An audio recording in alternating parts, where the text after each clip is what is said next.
Hey kids, it's the Mr. Fly here, hope you're well, out and about on another beautiful crisp winter's day. Today I'm riding a bike that lots of people have asked me to do a review on. This is the Street Triple R from 2018. Stick around, stay tuned, I'll tell you what I think of it.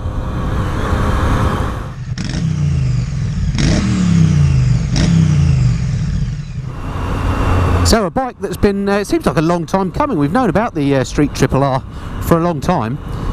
Throughout 2017 I've kind of been wanting to ride it, but it's only really now that the bikes are becoming available in dealers and available to the likes of me to review.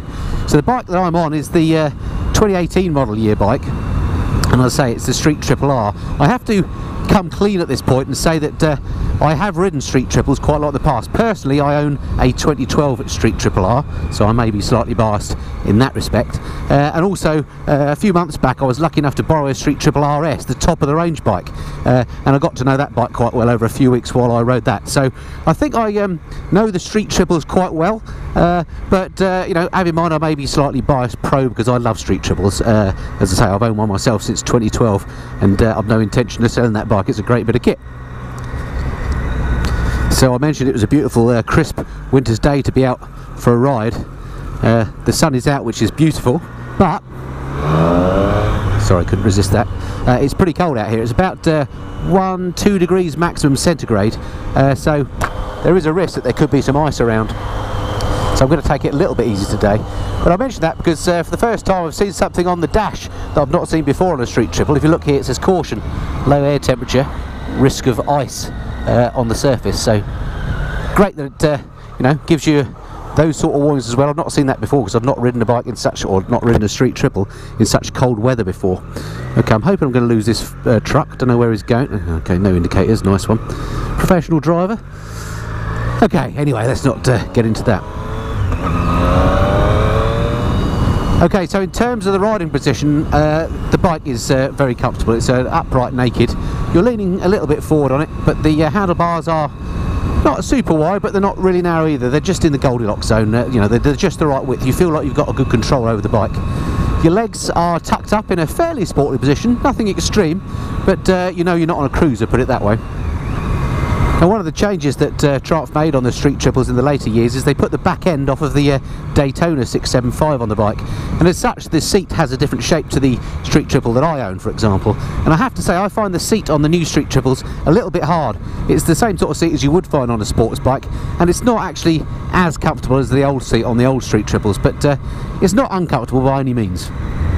The other thing about the modern day Street Triples, of course, is this absolutely amazing TFT screen. I've done a whole video reviewing the TFT screen on the Street Triple RS. This is exactly the same screen, so do go and check that video out if you want to learn more about that in general. But I like the way that Triumph have done the TFT implementation on the Street Triples. It's nice and clear, just looks good. Of course, the jewel in the crown of the whole Street Triple range, I would say, is the triple engine itself. Triumph absolutely know how to do triple engines, and the one in this, which is now a 765cc unit, is an absolute peach. I personally love the way it sounds. When you wind it up, it sounds like an angry wasp, and at low speeds it's lovely. There's no jerkiness in its handling, and it being a triple cylinder engine means that it's nice and smooth, not lumpy, and it's just a great compromise between having the 4-cylinder lump and the grunt of a twin. I think the triple is kind of the best of all worlds. Okay, let's head down here in the search for dry roads that have got a bit of sunshine on and see how she does. Now, the Street Triple R, which this one is, has been tuned, I think, probably purposely by Triumph, a little bit to give a much more flat response to the engine, if you like, so it doesn't have a sudden surge of power, a bit like the Street Triple RS does at the end of its power band, but this one just keeps on delivering. So it's got, you know, it feels powerful from the get-go, and as a road bike it really is quite lovely. It's blessed with excellent brakes. Let me just test those now. Yeah, it's got this has Brembos on it now. In the olden days, the Street Triple that I own from 2012 has Nissin brakes. These Brembos on here are absolutely amazing stoppers, and of course the bike has traction control and ABS, so you've got plenty of electronic help as well. From a practical viewpoint, the mirrors here, they look quite massive, and but they do work really well. They're those sort of mirrors where they actually adjust on the inside of the housing, if that makes sense, as opposed to the whole mirror itself moving. I actually quite like the look of these. They're maybe a bit on the big side. I'd probably replace them if I bought one, but these stock mirrors work absolutely fine.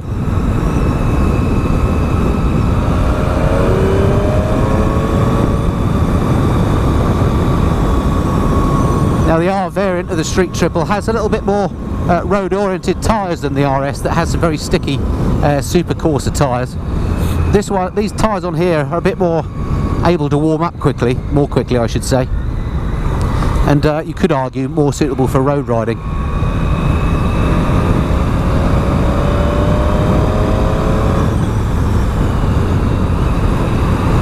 Handling is typically Street Triple. It just feels beautiful in the corners. The suspension is set up just spot on. It is quite hard out of the box, the suspension, but it is fully adjustable. But it is that kind of stiff suspension that helps give it the handling that is such a great thing about the Street Triple. Now this particular machine is fitted with the stock exhaust. It's a single pipe that comes out underneath on the right of me, but it sounds absolutely brilliant. I'm going to slow down up here, and then I'll just change down and I'll wind up a bit on the next bit of straight road that I know is coming up, and I'll let you hear what that engine sounds like when you give it the beans. Okay, I'm going to slow right down here. There's nothing behind me. Right, I'm in second gear now, and I'm going to just let this car turn. Right, okay, let's see how she sounds then. Here we go.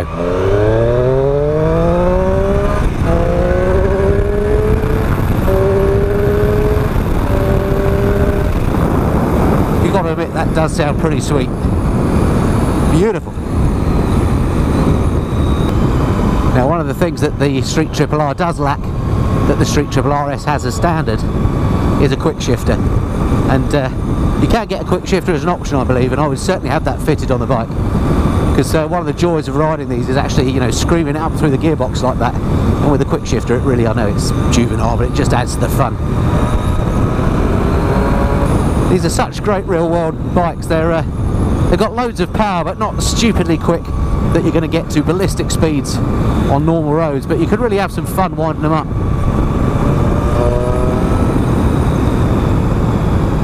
Absolutely love the Street Triples, all of them. Okay, I'm going to pull over up here, jump off the bike, and I'll show you around this particular machine, talk you through the spec.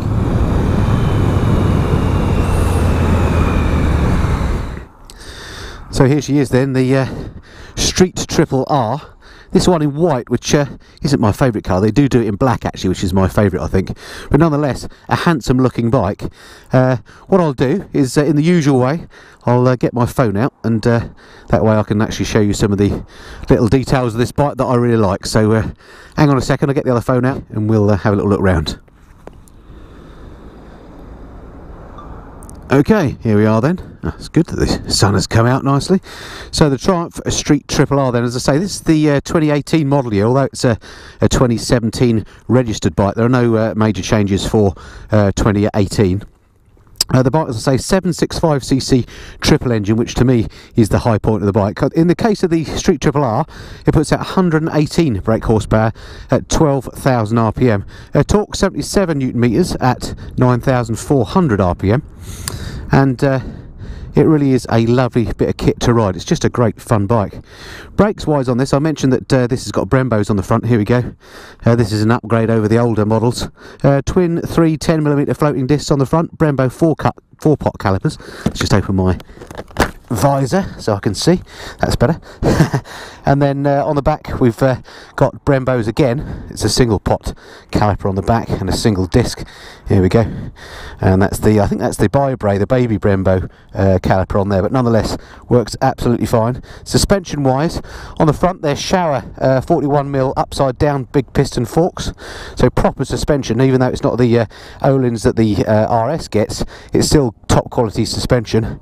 They're adjustable for compression, rebound and preload. On the back it's got a Shower again piggyback reservoir monoshock, there we go, which is adjustable again for compression, rebound and preload. Seat height 825mm, so sounds quite high, but it's not actually a tall bike when you ride it, because the tank is quite narrow and the seat is sculpted quite narrow. You can get your feet easily on the floor. I'm 5'8" with a 32-inch inseam, and I can get my feet flat on the deck, no problem at all. And it being a light bike at 166 kilograms dry, it means that, you know, this is not a difficult bike to handle at all when you come to a stop. So if you're a small person, or maybe a female, or you just don't like heavy bikes, this is one to consider. Tank capacity 17.4 litres in this one. Not sure what the fuel consumption is yet, but out of my street triple, which has the same tank, I get around about 130 miles to the tank before the light comes on, and then I start looking for a petrol station. Okay, in terms of electronics, I mentioned it's got ABS on the brakes, which is obviously a useful thing, or I think so. It's also got 4 riding modes. It's got ride-by-wire throttle. It's got the lovely 5-inch TFT display, as I mentioned, which is angle adjustable, by the way. It's got this here is a slip assist clutch, which makes it very, very light indeed to use. The indicators are self-cancelling, and it's got an onboard computer, so all sorts of trip counters and all that sort of stuff, all there for you to play with. Price on the road, £9,100. The RS, I think, is about £1,000 more. And for that you get the Olin suspension. You might get a couple of different engine modes, different paint scheme, etc. But effectively it's suspension that you're paying for on the RS, I think, and also a slightly different state of tune to the engine. As I say, this one is more focused on road riding. The RS is a bit more track focused, perhaps. What else to say? Colours comes in black, as I say, white or silver. I think black's the best. The tyres on here, as I said, are sort of road focused. These are the Pirelli Rosso Corsas, as opposed to the Super Corsa that the RS has got. That's the other difference. And these just warm up a bit quicker. The Super Corsas are a bit more track focused, as I say. It's got a different crank to the RS as well, which helps giving it a more linear power delivery, and therefore I think the power is in a more sort of usable range. So there we are. So that's the sort of spec of it. Just a few features to look at. One is the little stubby exhaust down here. I think it looks quite cool, actually. There's only the one exhaust on these models. On the older models you used to get 2, of course, underneath the seat. This is the standard exhaust, but it sounds absolutely lovely. I don't think I'd bother changing that. They've got some really nice details on here. I like the different colour engine casings, that looks good.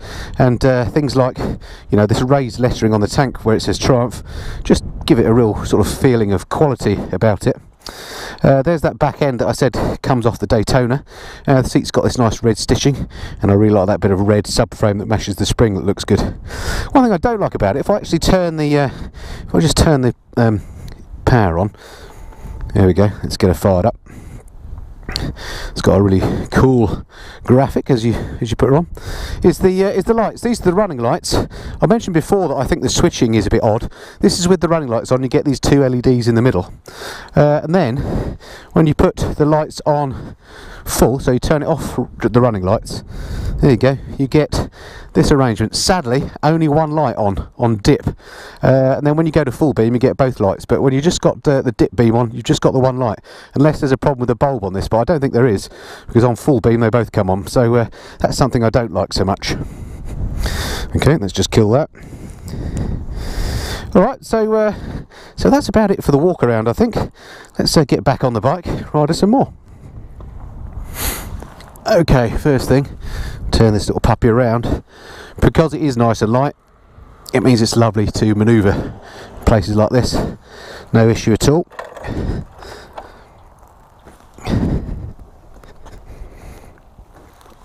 Right. On she goes. Like all Triumphs, you have to pull the clutch in to start her. And then the switchgear on here, you've got this massive button, which is the start-stop button. Hazard lights, home button, but rider modes, you've got the little joystick down here, which is how you select the various functions on the TFT, and then obviously the switchgear for the lights and so on. And yeah, I've still got that warning, look, risk of surface ice, and to acknowledge it you just press the tick. There we go, and then we're back up. This is saying I've got 46.8 miles per gallon out of this at the moment, with 82 mile range on about half tank full, so that sounds about right. About 160 miles out of a tank. That sort of squares with my experience of my street triple R. Okay.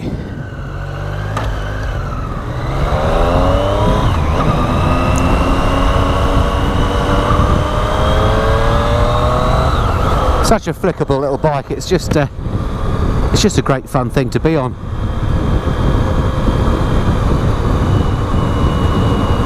I think if you could get the some luggage sorted out for it, and I'm sure there is some aftermarket soft luggage that you can sling over the back, and indeed get yourself a rucksack so you can carry stuff, then this could be a sort of actually a pretty good all-round bike, because it is a real fun ride, and also it's really comfy, so you could do long distances on it, no problem. I've ridden on my Street Triple R 5-hour days, no problem at all, and the riding position is exactly the same as this, and I found it completely comfortable. You could go touring on it, not a problem at all. So I'm lucky enough to have this Street Triple R in the garage alongside my old 2012 Street Triple R for the next few weeks. So I'm going to really ride the pants off it if I can, get to know the bike, and I'm going to be making at least one more video about this machine. Probably doing a direct comparison between this and the 2012 model that I know and love, and just looking at what, you know, 4-6 years of evolution, 6 years now of evolution have actually done for the bike, and just highlight some of the changes. So if you're interested in the Street Triple range and the Street Triple R specifically, stick around and stay tuned for that coming soon. One thing this bike doesn't have as standard, which I wish all manufacturers fitted as standard, are heated grips. Triumph on the Bonneville range, certainly on the T120, and I think probably the Thruxton R as well, actually has built-in heated grips with a little ditty button just on the grip itself. And I know that may only apply in cold countries like the UK, and they're sold everywhere, but for me, I just think all bikes, particularly naked ones, should have heated grips as standard. So if I was to get one of these, get some heated grips, get yourself a quick shifter, and you're onto a great bike, and get it in black as well. Yeah, that clutch is really light in action. They've done a good job on that slip assist clutch, and the gearbox itself is beautiful. No clunkiness, easily goes into gear. Just no issues riding this bike at all. It's very friendly, very easy.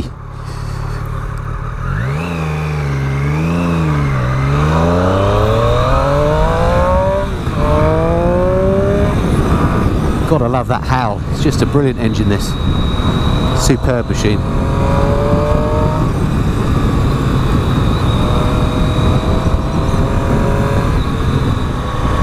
Okay, the bike is telling me it's actually 3 degrees centigrade outside, which, well, outside my helmet, I suppose. And to me, that's a pretty cold day on the bike. I often think that, you know, if it's less than 10 degrees, I don't tend to go out unless I really have to. That said, it's well worth coming out today to enjoy this bike, but I'm going to start heading back now, because it gets dark pretty early this time of year as well. Just got to say thank you to the guys at Triumph up at Hinckley for letting me have access to the bike for a couple of weeks. As I say, I'm going to really get the opportunity to get to know it well. I feel I already know Street Triples well. One thing I like about the TFT that Triumph have done on here, and I noticed it's now on the Triumph Tiger as well, or the Tigers I should say, is that although this has a night mode, unlike some other bike manufacturers I could mention, this doesn't flick between dark day and night mode all the time when you go under trees and stuff, or when the light just dulls. It actually only goes to night mode when it's properly night. So I don't know if it does that based on the clock, which might be more sensible, or whether it does that based on ambient light, but it's not got that keep flicking back and forth, which kind of gets on your chimes a bit when you ride some of the KTMs and BMWs and others that I've noticed that on. So no white van on the review today, but I am stuck behind a tractor, so that's good fun. No, not technically a tractor, some sort of spreading device. Looks like something out of Thunderbirds. Unfortunately, it's going the way I'm going. How annoying. Opportunity knocks.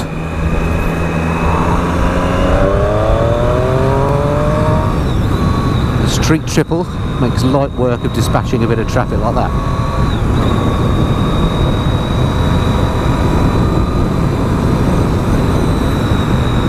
Okay, so not a lot more to say about the Street Triple R on this initial ride. To summarise then, what do I think of the bike? Well, you'll not be surprised to hear me say that I think the bike is fantastic. It's got this amazing engine, just listen to it. The handling is beautiful. It goes like stink. It sounds great. I think it looks good. Love the TFT screen, the brakes work well, the mirrors work well. I guess the only thing for me is perhaps the seats a little bit hard, but that's a minor criticism. It's not that bad. I've ridden along a lot worse. And I'm not too keen on the way those running lights work, and the fact that only one headlight is on when you're on dip beam just annoys me for some reason. As I say, that might be an issue with the bulb on this bike, but I don't think it is. But be interested, anybody that's got one of these, if you stick a note in the comments to find out whether you've got the same issue.